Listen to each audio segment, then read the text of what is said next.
ഇത് ഞങ്ങൾ തന്നെ ഉണക്കിയെടുത്ത കൊഞ്ചാ കേട്ടോ. അപ്പൊ ഇത് വെച്ചിട്ട് അധികം ആരും ചെയ്യാത്തൊരു ഐറ്റം ചെയ്തെടുത്താലോ. അപ്പൊ ഇതിന്റെ കൂടെ ഞാൻ ഒരു മുരിങ്ങക്കായും 2 തക്കാളിപ്പഴവും 3 പച്ചമുളകും എടുത്തിട്ടുണ്ട്. ഒരു ചെറിയ മുറി തേങ്ങ തിരികിയതും കൂടെ വേണം കേട്ടോ. അപ്പൊ നമ്മുടെ പച്ചക്കറിയൊക്കെ അരിഞ്ഞ് കഴുകി എടുത്തിട്ടുണ്ട്. ഇനി നമുക്ക് ഈ കൊഞ്ചൊന്ന് വറുത്തെടുക്കാം. എണ്ണയിൽ വറുത്തെടുക്കുവല്ല കേട്ടോ, ഒരു ചീനച്ചട്ടിയിലിട്ട് നന്നായിട്ടൊന്ന് ചൂടാക്കി എടുക്കുക. ഇതെന്റെ മൂത്ത ചേച്ചി പറഞ്ഞു തന്ന റെസിപ്പി കേട്ടോ. ഇതാ നമ്മുടെ കൊഞ്ചിവിടെ നന്നായിട്ട് ചൂടായി വന്നിട്ടുണ്ടേ. ഇത് നമുക്കിനി ഒരു മുറത്തിലേക്ക് ഇട്ടൊന്ന് തണുക്കാൻ വെക്കാം.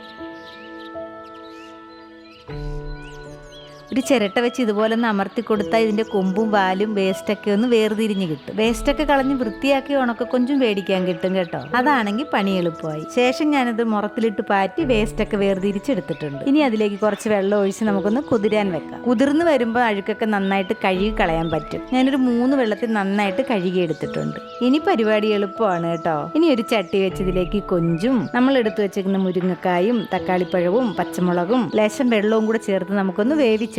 വീഡിയോസ് ഒക്കെ ഇഷ്ടപ്പെട്ട ലൈക്ക് ചെയ്യാനും കമന്റ് ചെയ്യാനും ഒന്നും മറക്കല്ലേ.